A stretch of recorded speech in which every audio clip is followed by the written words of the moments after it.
Here we go.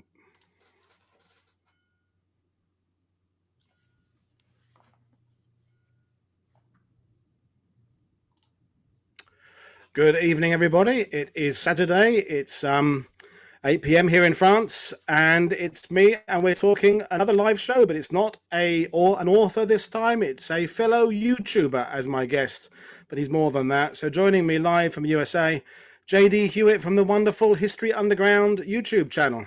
Hello, J.D. How are you doing? Doing well, thank you. Well, this is the coming together of two YouTube forces, which is quite exciting. I'm a bit further down the ladder than you are. You're further up than me, but it's exciting. So, for those who haven't yet discovered what JD is doing, there's links below to his channel, but I'm sure you have, everybody here. Not just World War II, Civil War. You tackle a bit of everything. But let's start. I'm putting you on the spot. How did you get started? What's your background first? Why the interest in history? So as far as my interest in history, I kind of come from a family of storytellers. So my grandpas, especially on both sides of the family, were in the military. My grandpa on my dad's side was in World War II. He was stationed up in the Aleutian Islands, and my grandpa on my mom's side was in the Korean War. He was a combat engineer in the 40th Infantry Division. So growing up, I would hear stories that they would tell about, growing up during the Depression and, their time in combat and things like that. And the stories always just fascinated me. And I think that's kind of what triggered my interest, not really solely military history, but history in general, because I was fascinated with hearing about, how things used to be, and how I grew up on a farm, so they would tell me about what farming looked like whenever they were kids, and how much easier it was now.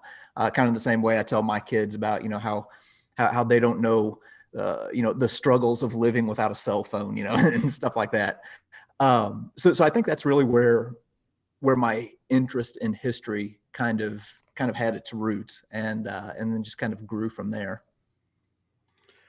Super stuff. And and by day you're involved in history. You're a teacher, aren't you? Yes. Yeah. So yeah. It's just a natural extension of what you're doing, except that on YouTube people want to be with you, whereas in teaching environment they don't necessarily everybody want to be there. That's a subtle difference, I think, slightly. But your channel is one of those that is building and building all the time. You're coming up to big numbers of some subscribers, now. And where did you get the idea from it? Because if you're like anybody else I've talking to, it, you didn't really have a plan. It just kind of happened. But I'm intrigued to know your story and see how it connects with mine. So it's you're correct. It's a complete accident. So the YouTube channel is really kind of the intersection of two different things in my life. So obviously, I have the history background and the interest in history. I also have a background in video production. So I've done a lot of work in the outdoor television industry here in the United States, which is primarily hunting shows and things like that. So I kind of took the skills that I had developed in video production and matched them up with the interest in history. Really, the channel wasn't even my idea, and I was really a little bit resistant to it. But I had been to the National Air Force Museum in Dayton, Ohio, and that's where they have the B-29 boxcar, dropped the bomb on Nagasaki. They have that on display there. So I got out my phone and filmed some things with it, and then filmed myself talking about it, put it together, showed my class. And they said, "Hey, that was actually really cool. You should start a YouTube channel." Because they knew that I'd done a lot of traveling and stuff as well. And I was like, no, nobody wants to watch me talk about history or anything like that. Anyway, they kept prodding me. So I went and put together a few videos, and I thought, well, if if people watch it, I can use it in the classroom environment. If other teachers, find value in it and can use it to supplement their instruction, well, that'll be a good thing too. And then, over time, it's, let's see, I guess that was May of 2019. So Memorial Day of 2019, Memorial Day in the US anyway, is whenever I uploaded my first video. And it's kind of found a wider audience, which has been really humbling and kind of surprising to me. Well, that's the thing. I mean, you said it. I mean, I've done a bit of TV work in the past, and I remember doing a show on Utah Beach for the BBC. It was just for a little 5-minute segment of their one show, a sort of daily magazine show. It was about 30 assault unit Royal Engineers, the Ian Fleming unit. Anyway, they seemed to have a team of about 5, maybe 5 or 6 people, and the cameraman, it was all freelance stuff. I remember him saying that his lens was like £35,000 or something he was using. It was a crazy amount of money invested in it. And I look at that little clip on YouTube now, and I look at like the work you're doing, and I look at the work other people are doing, and honestly, there's no discernible difference these days, because with a fairly decent camera or even a phone, with the decent Leica lenses they've got now and a stabilizer, people can pretty much compete with that big stuff. And when I go back 20 years ago to stuff I was doing, there was a team of 15 people coming out doing outside broadcasting work. And the bigger the crew, the more people, the longer everything takes for a start. Yeah. And the more people have a penny in the argument, and how you get debates. So no, shoot that way. No, you should do a piece to camera there. No, face that way. No, walk up the beach, then turn to camera. And what you're doing, you're just doing it. I mean, I'm well, as it's come up now. Do you do take after take, or do you just kind of do it? So it depends. There are times where I'll do multiple takes just because I just simply mess it up, and it's like my mouth is full of marbles or something like that. I just can't quite get the words out. So yeah, there'll be times where I'll do multiple takes, which is why most of the time I've had people send me messages and say, hey, if you're ever in Pittsburgh, hit me up. I'd love to join you. Or if you're ever in Denver, I would love to go with you. And my reply is, no, you don't. You would not like to go with me, because it has to be the most painful thing in the world to watch. Well, you can ask my wife. She would tell you that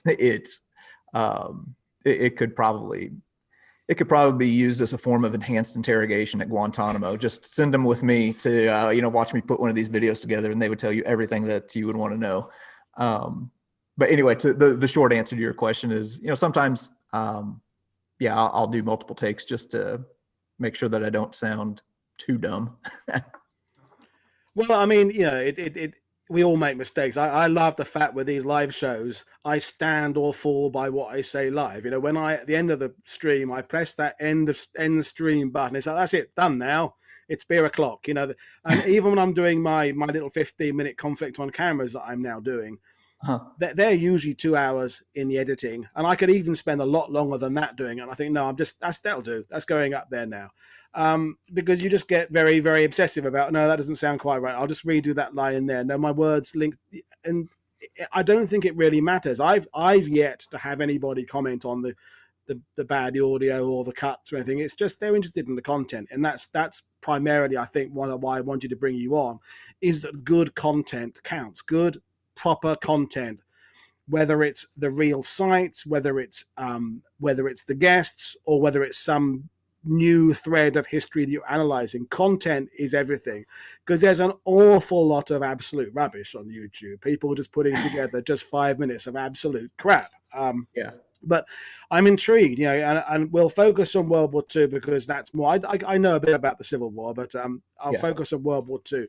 When you're going, you were in Normandy, you did a series of Normandy shows. You did Pointe du Hoc and Omaha Beach and Utah Beach. You're traveling, so you can't be coming with 20 books in your suitcase. I know there's these modern things called Kindles and stuff that young people use, but how do you set about putting your, do you have a script? Do you have an idea in your head? Do you think, I'm going to cover? Do you walk and look at the site first, then go back out and walk in? How let's take the one where you went on Omaha Beach to Vida Snon's Nest 60. And by the way, Joe Belkowski is watching this. So I would bet if I were you, I'd mention that you read Joe Belkowski's Omaha Beach because he is watching. All right. Yeah. So what I do, I'm a prolific read. I love to read. So that's one thing that I've really liked about your channel is the authors that you bring on. It's introduced me to some new people that I'm not familiar with. So, those are the guys who are, to me, the real professionals because they've poured their life into it. They've done the research. So I want to lean heavily on what they do. So as far as preparation for something like whenever I went to Normandy, I'll do a lot of reading. And as I'm reading, if I come across something in my head, I'll think, okay, is that still there? Or I wonder what that looks like. So, right now, for example, I'm reading The British Are Coming, which is a book by Rick Atkinson. He also did, I'm sure you know, his trilogy on World War II. And I've got a notebook, and anytime I come across a site that he mentions where a battle took place or where like George Washington stayed for the night, I'm going and I'm jotting that down. And then I'll do research to see, okay, is that still there? Has it been destroyed? Is it under a parking lot? I also spend a crazy amount of time on Google Maps and basically taking a virtual tour myself before I get there. And then a lot of times, once I get to the site, there'll be times where I'll take a little walk around and just kind of orient myself first. And then sometimes really what you're seeing on camera is what I'm seeing in real time. So it's, and there's some positives and negatives to that. The positive is, I think, from just based on the feedback that I've been given, it gives the viewer kind of the sense that you're just kind of hanging out with me as I'm exploring this area. The downside is that there have been times where I wish I could go back and say things a little bit different and maybe clarify my words a little bit better or articulate myself better. Because there's times where people have kind of checked me up and said, I don't know if that was quite right. Which anytime I make an error, which I think have been few, I hope, in the series, I'll go into the notes or into the description and say, hey, at the 5-minute, 30-second mark, I said this. It was actually, something else. I should have said this. Well, whenever I was there at Vida Nest 60, I was talking about Jimmy Monteith, and I was mispronouncing his name the entire time and said Jimmy Monteith. So whenever I go back and look at that, I can't watch those videos anymore hardly because it just grates on me so bad. But to me, you hit what is the actual the perfect thing about what people like yourself do. It's the fact you're interactive with your audience, because I think that is the absolute key. We'll talk later about YouTube as a tool for learning, but that's that thing of that being able to connect with the person who's giving you history, because you could watch someone who is a guy who's written 20 books about different types of German defenses walk around somewhere like Vida Snon's at 60 and say, this is the 1942 late model type H677 bunker, which can be differentiated by the slightly wider portal there and the hinges there. And he's giving his knowledge over, but it can also be very dry. What you do and what other people do is that sense of wonder that, as a tour guide myself, the amount of times I've had people do, and there's, for example, Dave in Gettysburg is watching. I remember the first time I took Dave Collins to Vida Snon's 60, and they do that jaw drop thing because of the view down there, that view down the beach at low tide. And you can't kind of bottle that one-off reaction. It's the first take stuff, isn't it? And I think for me, when I'm watching your content, the freshness of you seeing things for the first time, it's certainly your first day there when you're in Normandy. It may not be, you may have walked up there first. Yeah. That compensates for the fact you may pronounce a name wrong, or you may say that's a mortar when that's a machine gun, or say that's a heavy machine, that kind of thing. I'm not saying you did do that, but do you know what I mean? And that's the thing, before we went live, folks, we're talking about the fact that I know certain historians who, when they get asked to do podcasts, or they just kind of say no, or they ignore the emails because they don't consider that audience, this as worthy as people who buy books or go to a proper book conference. And I think to have an opportunity for the general public, and I include myself in that because I'm still a member of the general public, and interact with some of the people I call legends is amazing. To have Peter Caddick Adams and Marty Morgan and Joe Balkowski and John McManus on shows, and then I can interact with them, and then people watching can interact and say, ask Joe this, and then I can put the question. That's fantastic. That is what we have gained in the last few years through all this technology and Zoom and internet and everything else. So Yeah, it's stunning. yeah, incredible. So when again, you did answer the question. So you do your prep in advance, but then do you have notes with you? Do you stop sometimes, have to and look things up and go, and then start again? Yeah. So again, there's really two answers to this. So in Normandy, yes, I did have notes. So what I did is I had my days planned out like to the hour, to try and hit some points. And so I would be, so I knew that one video was going to be trying to tell that story a little bit of Jimmy Monteith and showing Widerstand Nest 60. So I had some notes, and really they're just bullet points that I'm laying out of things that I want to hit. But there will be other times where I go and like if it's a museum or an old house or something like that, there's really not much that I can do to prepare.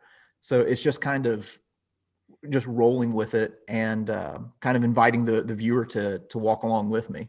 But I do try and have some notes and some preparation to go along with it. This is a small brain that you're dealing with up here. I can't pack as much information in it as what you can yours.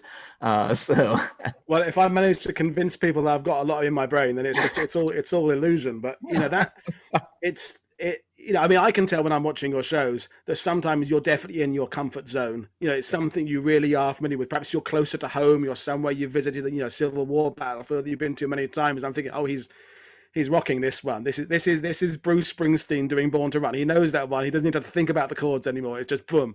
Oh no, here's the track off the new album. He's having to think about this one. You can kind of tell, I'm sure my viewers can tell.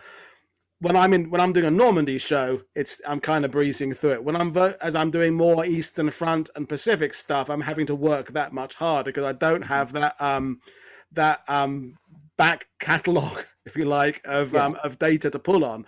But that's when, in my case, I try and make the guests shine and put the question to them. But you've hit upon a very simple formula of going to these places and talking about them, and also where to pitch the level of detail, because that's the optimum thing. Do you go for a 5-minute video? Do you go for an hour-long video? Do you go for 20 minutes but you miss things out? Has it evolved as you've done the channel, or did you kind of hit upon the formula early on? So the formula was kind of set early on. The original purpose that I had for the channel was for it for history teachers to use it, as a supplement to their instruction in the classroom. Well, my goodness, I could make a 5-hour video about something at Normandy or Gettysburg or whatever. That's not useful to a teacher. A teacher needs something that's about 10 to 15 minutes. Something that they can kind of weave into their instruction and then roll right back into it. Something to break the hour up a little bit. So my original purpose, or my original aim with the videos was to go for about that 10 to 15 minute mark. And that's kind of what I have, continued with. That seems to be, at least for me, on my channel, kind of the kind of the sweet spot, I guess you could say. But I mean, I mentioned Gettysburg. So Gettysburg is probably one of the places that people request the most. say, hey, when are you going to do a Gettysburg video or a series or something like that? Well, that's a battle that is so big that, I mean, you could watch a, fully produced documentary on the History Channel that's 2 hours long, and it's still not hit everything. So what I'll do in those cases, just like what I did with Normandy, is I'll break it up into these little individual parts and tell these smaller stories along the way. Well, that's where you and I, from our slightly different backgrounds, in that I'm a tour guide, you're a history teacher, Uh-huh. but it's the same rule of having to fit the presentation to a certain length of time. You haven't got, in a typical 1 day tour of the American sites in Normandy, or a 1 day tour of the Bastogne area, you're limited by the fact you've got to get those certain sites in. So you're going to, okay, I'm going to stop here. I have only got half an hour. I could tour for 2 hours, but I've only got half an hour. So Yeah. you have to kind of learn a way of how to convey the information within that time frame. And there are some people on YouTube I've seen who just ramble and ramble and ramble because it's rolling now, and the longer you go, the less of an audience there is, and that obviously makes clear sense. So, we're coming to kind of the meat and potatoes of this discussion, really, which I wanted to get your views on this whole idea of using YouTube as a learning tool, and how we are transitioning perhaps from printed media, the conventional TV history, the documentary teams, to this kind of what I call kind of guerrilla filmmaking, which is I think what you and I are doing in that kind of sense, that we haven't got people up above us telling us what our agenda's got to be. It's all about us, what we want to do, and what have you learned doing it? Obviously you've got teachers coming. Doug Barber is watching this, who's a friend of Jim Pee Wee Martin. He says he uses your channel all the time. You're his favorite YouTuber. I thought I was his favorite, but apparently it's you. I must, as long as I'm in the top 2 somewhere, I don't care. But what feedback have you got from educators? What does that steer you, or do you want to still have the audience reaction? Is there a conflict? I'm gonna let you talk a minute. Is there a conflict between what educators want and what your viewers want and what you want to do? How do you find the kind of happy medium? So I haven't really seen a conflict per se. That's one of the more rewarding things about having this channel that I've seen. So especially last year, whenever in the U.S. and other places, everything went into lockdown. Around March, April. I started getting emails and messages from people all over the U.S., students and teachers, but mainly students, sending me messages saying, "Hey, I live in New York City, and we're on lockdown right now. My teacher's been using your videos, and I just wanted to reach out and say thanks." I was like, "Oh!" So it kind of surprised me. It still surprises me that anybody watches it. To be honest with you, it just kind of blows my mind. So that's been really encouraging. I think where I might have a little bit of insight that keeps there from being any conflict is having a background in education. So I kind of have that educator mindset as along, paralleling with the video production mindset. So I can kind of tailor it to what an educator might be looking for. And if you look at the channel, it's pretty obvious. If there are any complaints, it would probably be that I lean towards my own biases, which is military history. So there's a lot of World War II content. There's a lot of Civil War content. But I'm honestly fascinated by anything in history. So, I'm wanting to do more civil rights stories. I want to do, more ancient history and integrate that into the channel as well, and really diversify it. But my home is always going to be World War II history. That's always what I gravitate back towards. I don't know if that answered your question or not. Well, no, it does. And I get advice saying you should do other things beyond World War II, but with an unlimited field in World War II to tap into. I'd have to live to be 150 years old to cover even anything what I do there. But the thing about, again, we'll talk about the difference between what you're doing and I'm doing is you are doing your stuff high resolution, you're editing, you've got the video background there. And that's the difference that, if Rick Atkinson, you mentioned him, for example, in his trilogy, if he's trying to convey the geography of the Ardennes. Now you're a kid in Virginia, you're a kid in Chicago, whatever. You don't know what Belgium looks like. You don't know what the Ardennes look. So in a book, you're going to have to use quite a lot of descriptive terms. You're going to have to. So these are forests. They're going to be forests. The trees are going to lie like this, and it's undulating ground, and it's going to be like, and you're going to use half a page of description. With the video, bang! As soon as the camera comes on, you've conveyed exactly what the Ardennes is about because you've got that. As you do in your Easy Company Foxtails, that kind of mist you get there, that fact as you look through the trees, you kind of disappears and that haze there. You don't even have to say that. The people watching will take that on board completely subliminally, and you can just concentrate on talking about, so here's a line of foxtails here. And that's the brilliance of this media, is that there isn't that need to go through a big description. It's just there. You can your Point to Hawk video, if you are in a classroom, that's it. There's the visuals of Point to Hawk. You don't have to explain, here's the cliff, here's the but, it's there. Yeah. So therefore, 15-minute film, I don't know how long your Point to Hawk one is, you're not having to do all that explanation stuff, and you can just tell the story. So that's where I want to get into this whole thing about YouTube and videos as a means of educating people, and because the flip side is, although I think what I'm doing, I'm a prolific reader, you're a prolific reader, you've got a history background, I've got the tour guide background. If everybody starts doing this, who checks the information being conveyed? If someone else says, I want to do this, I want to start doing, I travel a lot, I'm going to start making videos, and they start giving duff information, how do you think there'll ever be something where we have to start regulating? I think that there might be.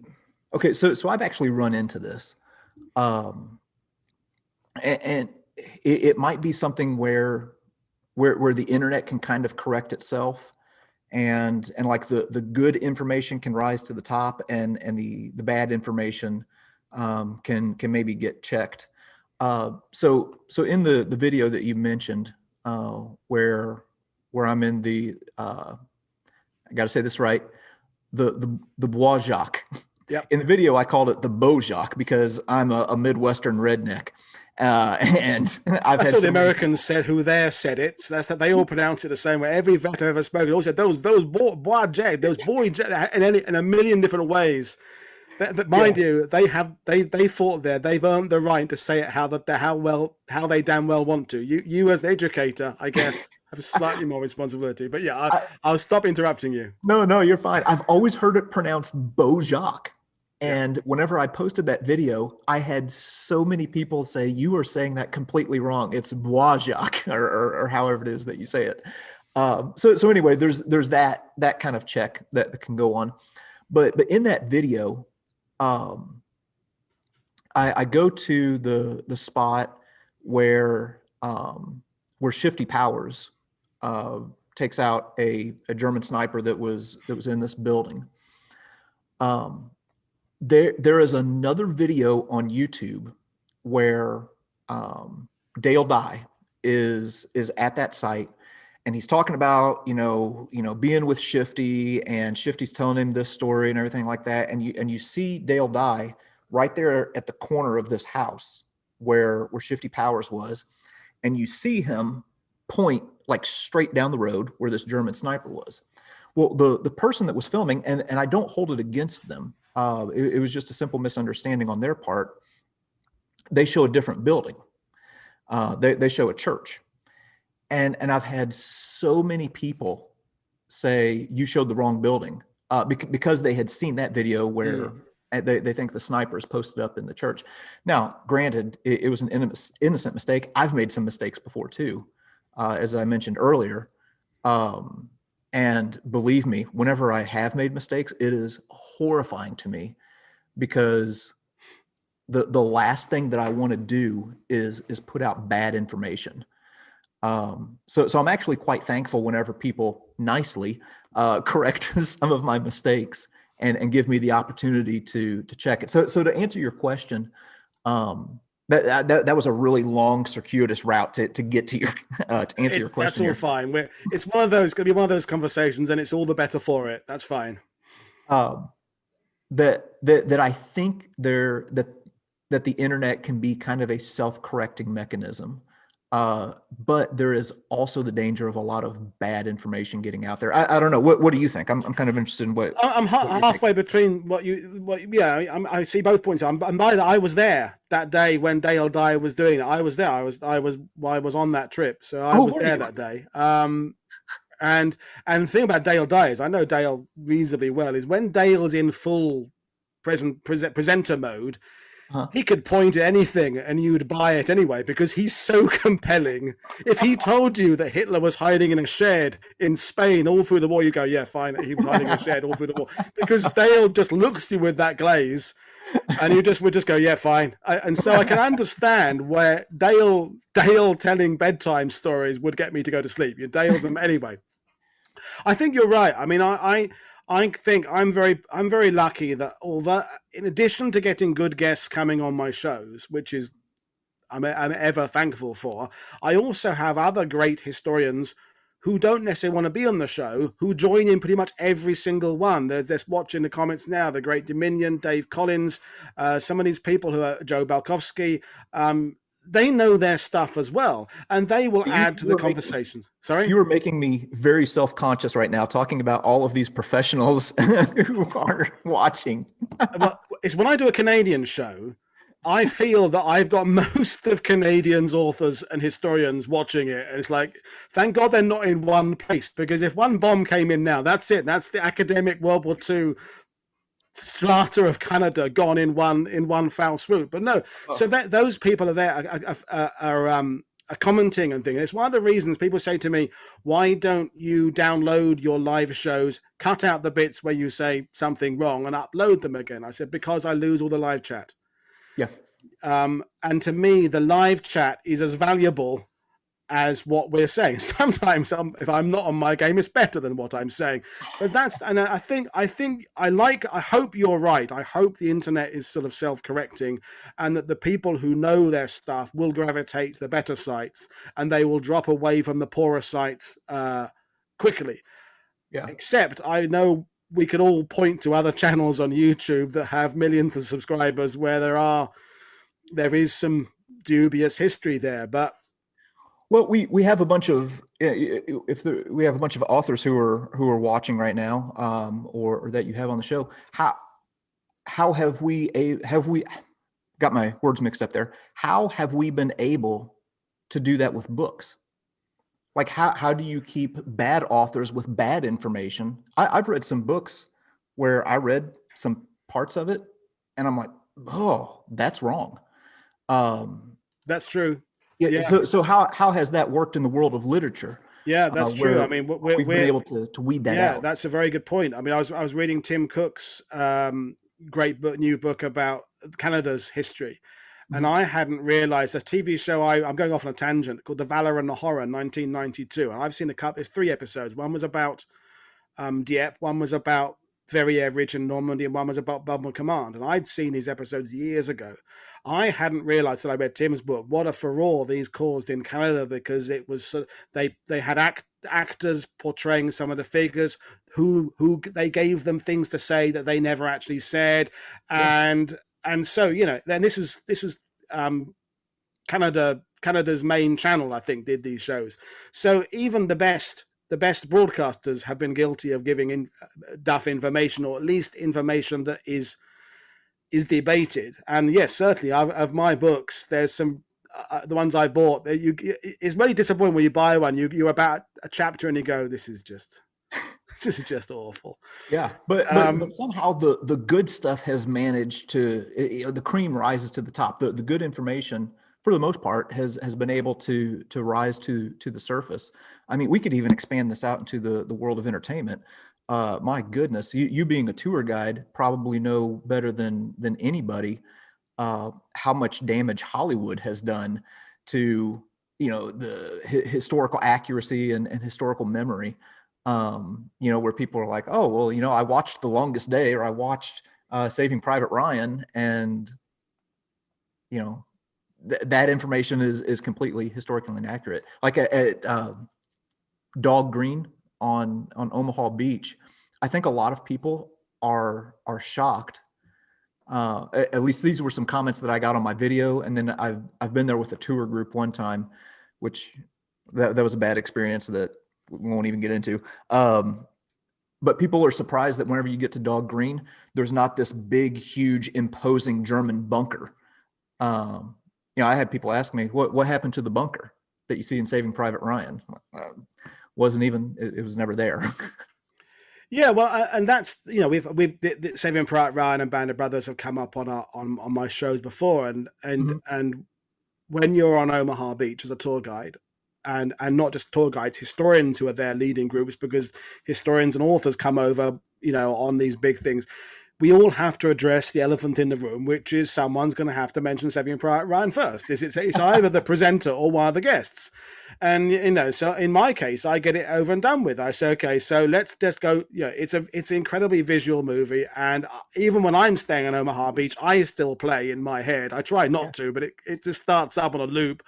The opening sequence, okay, let's look at the differences. Let's look at the fact that there are actually houses on Omaha Beach, because this part of the area of the beach had been a tourist resort before the war. Let's look at the fact the beach is much wider than the version Hollywood showed. Why did Hollywood have to reduce it in scale? Because they're filming on a camera and they've got to bring it all in. Why did they? And you go through it and you try and kind of use that interest they have in the movie to then propel them to real history. And I guess that's what you're doing and I'm doing, is that there will be some people who don't have the ability to discern what's good history and bad history. Well, they're perhaps then we shouldn't worry about them. Yeah. What we should worry about are the people who will find our stuff and then will be propelled to go and buy a book by Joe Balkovsky, or they'll go and watch a Logger documentary, or they'll go from your show to my show, or they'll read one of my shows. They'll watch one of my shows where there's someone being interviewed about Omaha Beach. Then they'll watch your show where you're touring Omaha Beach, and they'll work in this sort of symbiotic way to kind of self-support. So I hope that's the future. I hope that these types of resources get bigger and better, and we can bring more things to people. And the next question I want to bring to you, and I think we're on the same page about this, is the importance of keeping this content free. Mm-hmm. I'll say I have been repeatedly told by people that the best way to get Patreon donations in and patrons is to conceal some of my better shows behind the pay-per-view kind of things, and that works. And I have this, I don't know whether they exist or not, I get these emails from Patreon from these virtual instructors. I don't know, it's just a sim, I don't know, and they say, you should be doing this, and I go, I don't want to do that. And that doesn't mean that channels that do that are inherently wrong. It's just that I don't want to do that.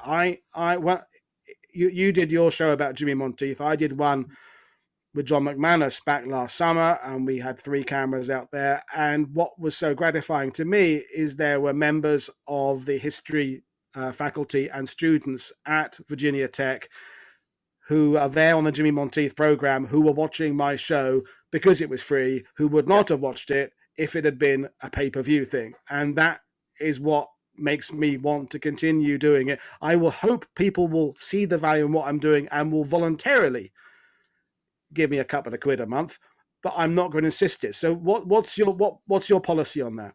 Yeah, I'm right there with you. I've actually had offers to go to services that are behind a paywall.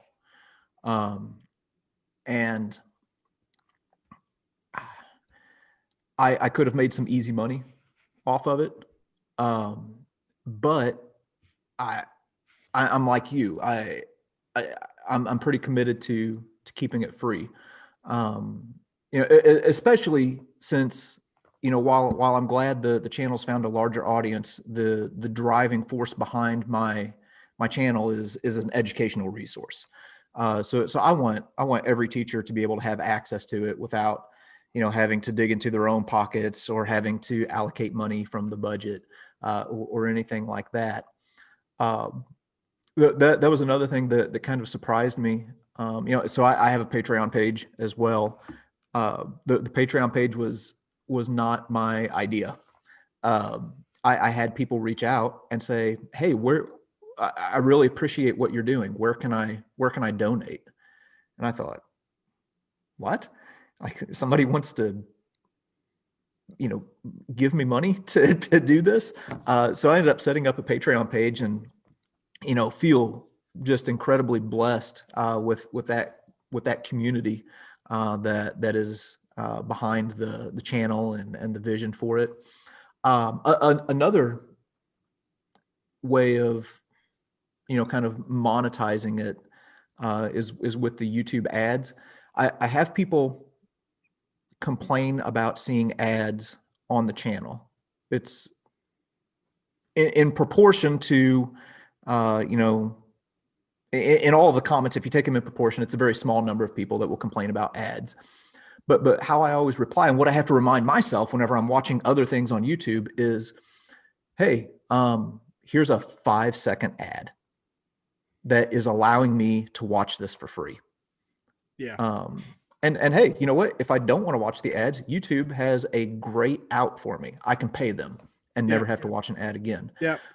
So I'm appreciative that there's a platform like YouTube where you and I can do this, where there's a way that we can fund it, because it's not free to do. There's a cost involved. There's a cost in time. There's a cost in gear, cost in equipment. But yeah, I'm like you, and I think it's really kind of an amazing point in history where we have this much access to information. When you and I were kids, like, if you wanted to learn something,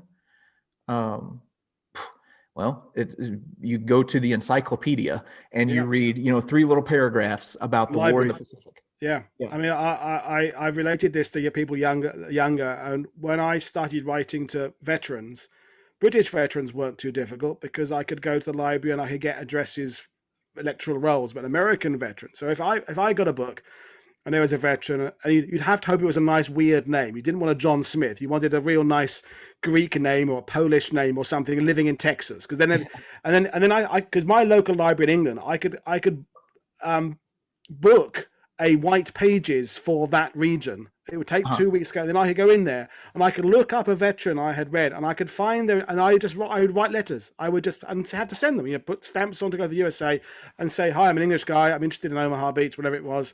I saw your name in the sense. Are you the guy who was?" And I don't know how many I sent off, and probably half never got the right person. But the contacts I made, they became kind of lifelong friends. But now, I mean, it's easy to do that. Just online, boom, there it is. We're so incredibly close to like that scene in The Matrix where they jack that wire into the back of Neo's head and it just downloads information to his brain. Now you can go to YouTube, you can go to Google, you can go to whatever, and you can type in and you can have that information instantly. And really in a more robust form than we've ever had it. So also on my channel, I do the traveling thing. I've also got interviews with World War II veterans. Now, I haven't uploaded any in a while, but whenever I would be watching a documentary on History Channel or National Geographic or whatever, and they would be talking about, Omaha Beach or Battle of the Bulge or the, Battle of Iwo Jima, they would show these little snippets of these interviews of a guy talking about, what he experienced. And the whole time I would always be thinking, what did they leave on the cutting room floor? Like, what am I not seeing and what am I not hearing from that guy's experience? Well, now you have a platform like YouTube where you can just upload that entire interview, and it doesn't have to be, well produced or cinematic. You can just hear that man's story. And I think that's where the next stage is going to be the collaboration between the different online sources, because there are people out there who have interviewed lots and lots of World War II veterans. Some of them I know, Flo here in Normandy, others there. Now, they are accessing one type of history, but they could work in conjunction with people like yourself and me and others. So you could have a connected resource, a spider's web. So, okay, here's an interview with an author who wrote about the 45th Division in Northwest Europe on my channel. Here's JD, who went to that place and walked through that area on his channel. And here's another guy who interviewed 3 veterans from that division who's on this channel. And then you've suddenly got this resource that is unbelievable. We couldn't have conceived of something like that 5 years alone, let alone 25 years ago. And that's where we've, the branching out and the connecting, and this little first thing interview between us, this cross-pollination between these resources, I think is so important to get these things going. And it comes back to that, what you're doing, the fundamental thing you're doing is you're bringing sites to people who can't travel. I've made a living up until the last year and a bit from taking basically fairly wealthy Yanks on tours of Normandy. That because if they've been able to afford a private tour, it's they've got a bit of money, because it's a few €100 a day. They're not on a bus. It's with a private guide. They've been able to get to Normandy in the first place. Lots of retirees, lots of people who are CEOs of businesses, and that's great. And I've enjoyed doing that. And some of them have become lifelong friends and fantastic. But why the hell shouldn't a 15-year-old underprivileged Puerto Rican kid in Los Angeles get access to that same kind of history? Why shouldn't they be able to, virtually, if nothing else, be able to walk through Arlington or the Bois-Jacques or Normandy? And that I think is why what you're doing is important, because as Doug Barber, who's watching it, you can transport children and mature students for 15 minutes to a battlefield and share that sense of wonder of visiting sites. Here, yeah, I think you've touched on something really important. I think what you and I and so many others on YouTube, and really in any creative space are doing is we're creating puzzle pieces. So I upload a video, and that's a small puzzle piece. And like you said, they can connect that, people can connect that with another puzzle piece. Okay. And then they can go and they can read a book and they can get another puzzle piece. And you start assembling all of these pieces, and then you can step back and then you can see the big picture of what has been put all together, digitally, analog, reading first-person accounts, reading after-action reports. You can start to paint this bigger picture. You can't do it all alone. You can't write all of those books that are there behind you. You can't create all the content. Neither can I. Neither can anybody. But everybody kind of working symbiotically with one another. It's an amazing time to be a fan of history. Absolutely is. And, and I only hope that all these endeavors continue. I mean, in my case, it's all really an accident of not being able to do my real job. What the hell am I going to do?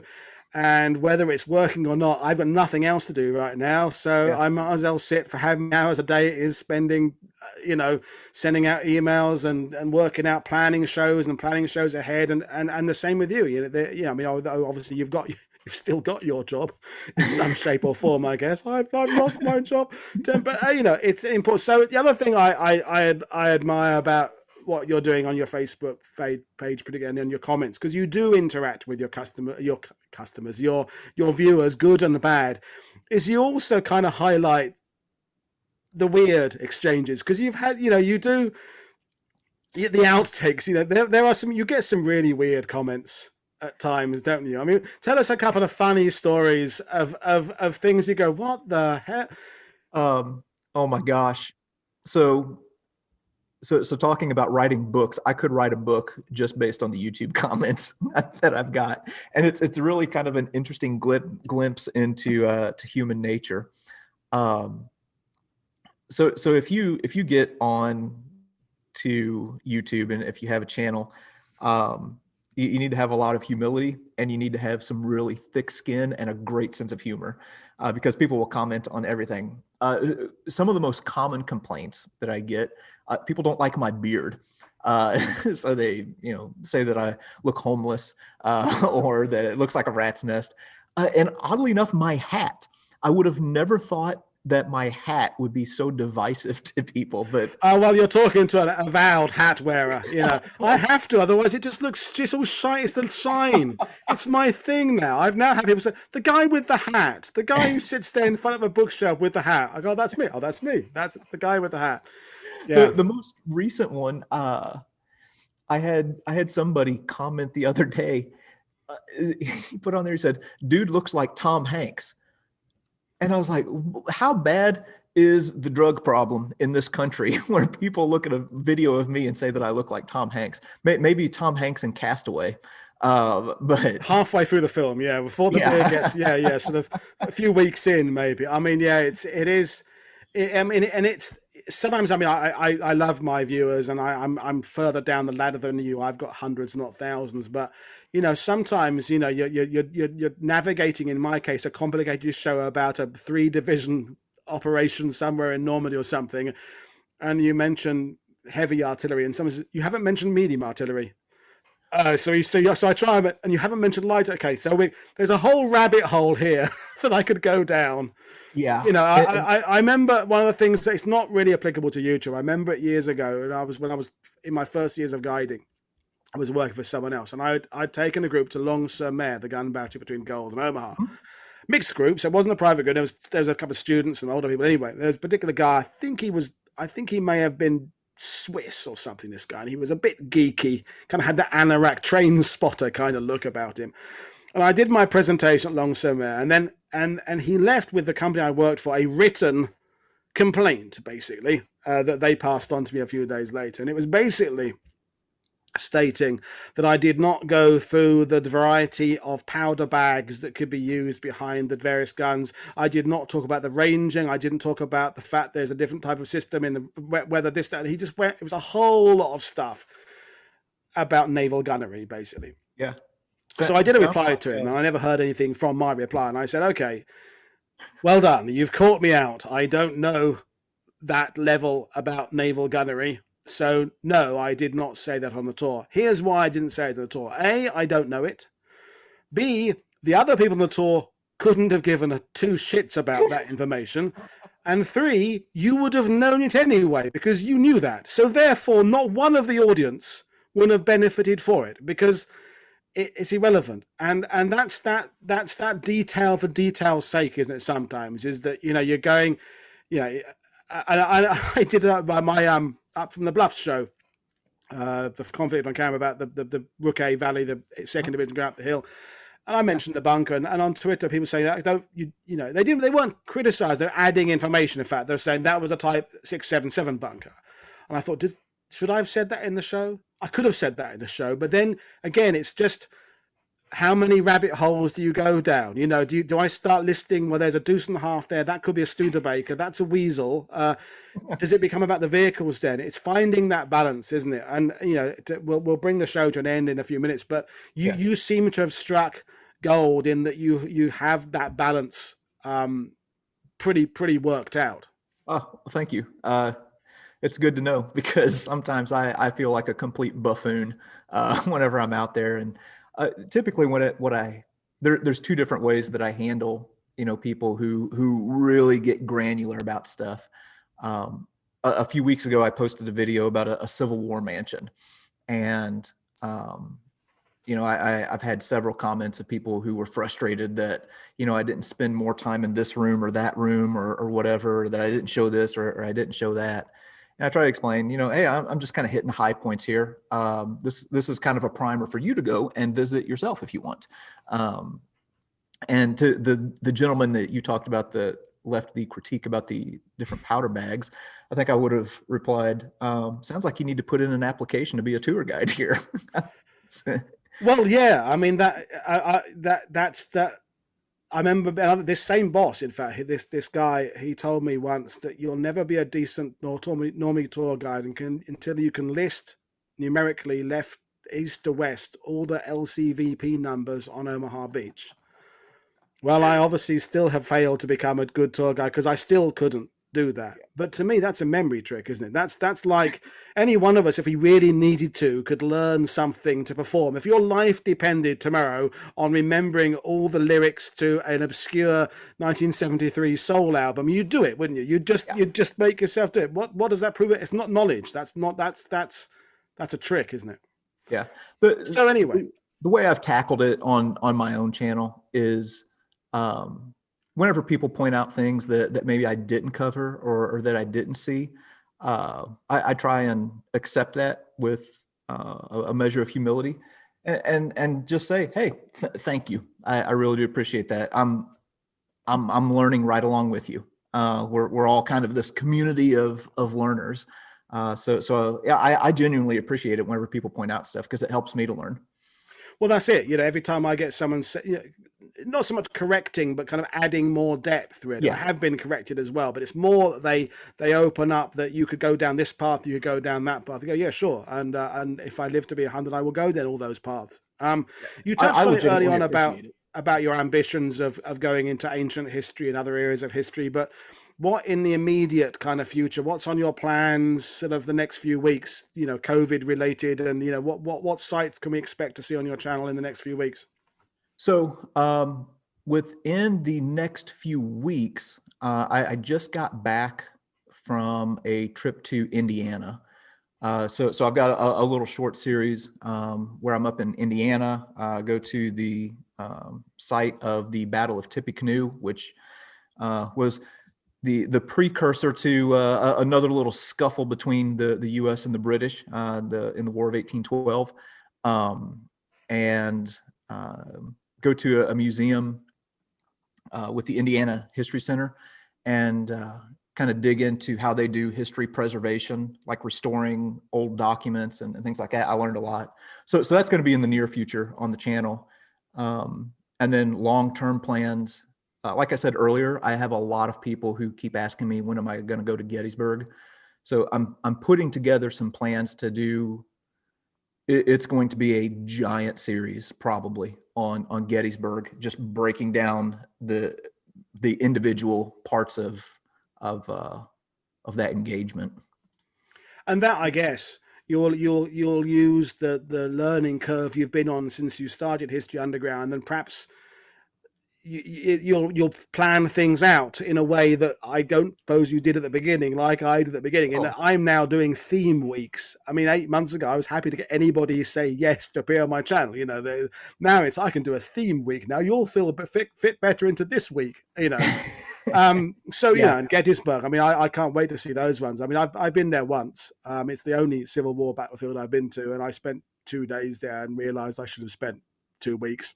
Yeah. And a rabbit hole after rabbit hole, isn't it? You could do a series on day 1, then a series on day 2, then the series of what leads up to it, what goes on afterwards, the political impact, the social impact, the cultural impact, the historiography, the presentation of it, the movies, the changing assessment of leaders. I mean, that's another thing with just one final question as well, is that you don't, from my viewing of your channel, you try and steer clear a little bit of the kind of controversial stuff with regards to politics, because, in the Civil War particularly, everyone's got an opinion about who the best general is, and it changes among the experts from year to year. Dave Collins here, who's part of the Civil War group in Gettysburg, there'll be the appreciation of Meade decade, then there'll be the Lee was brilliant decade, and it changes all the time. So do you just kind of ignore that and just try and tell the stories of the people and the sites?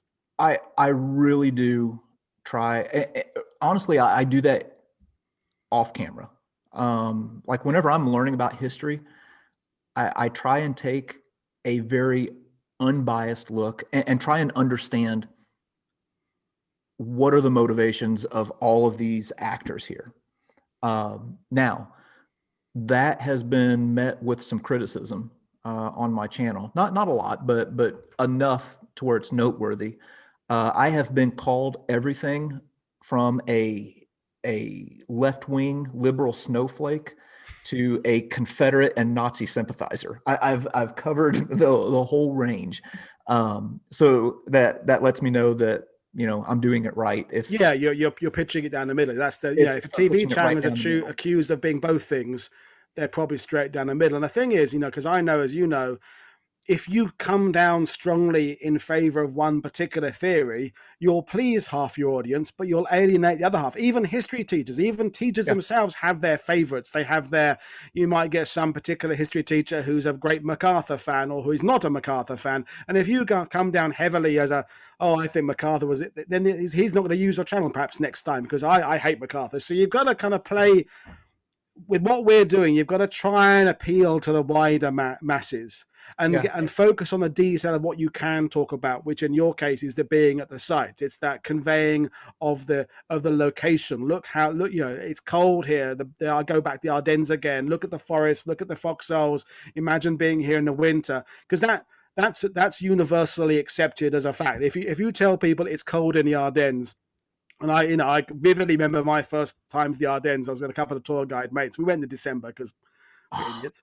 And there was a particular, I forget which monument it was. We parked our car, and the monument was through a field, and it wasn't snowy, but it was just cold. Mm-hmm. And we said, should we go across the field and look at the monument? Well, we know what it says, don't we? We know what it says. We do know what it says.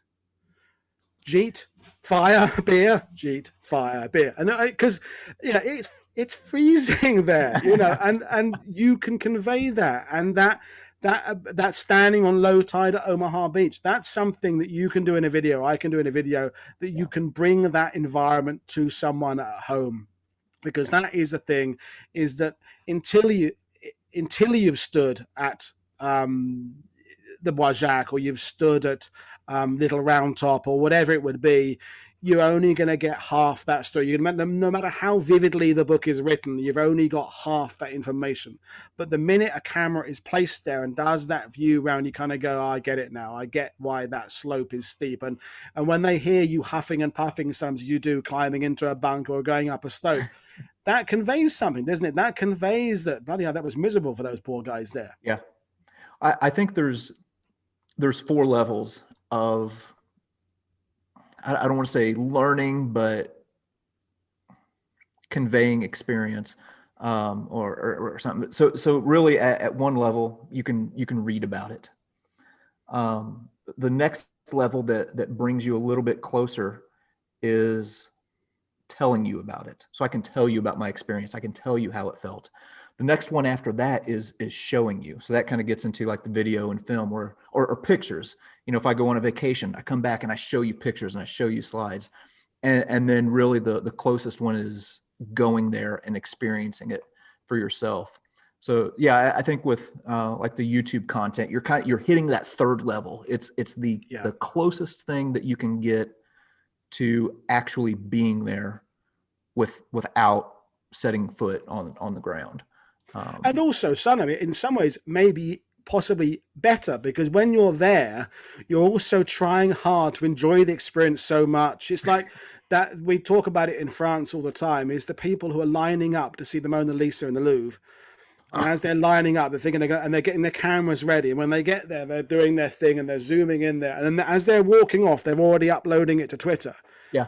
And you're thinking, look at the actual damn painting. Look at the light. Look at the thing. If you want a high res image, download it off the Louvre website where they've lit it for you, and you can look at the actual thing. And I see that sometimes with people when they're on a tour, they've been looking forward to it so much, they're almost not enjoying it because they're trying so hard to take everything in.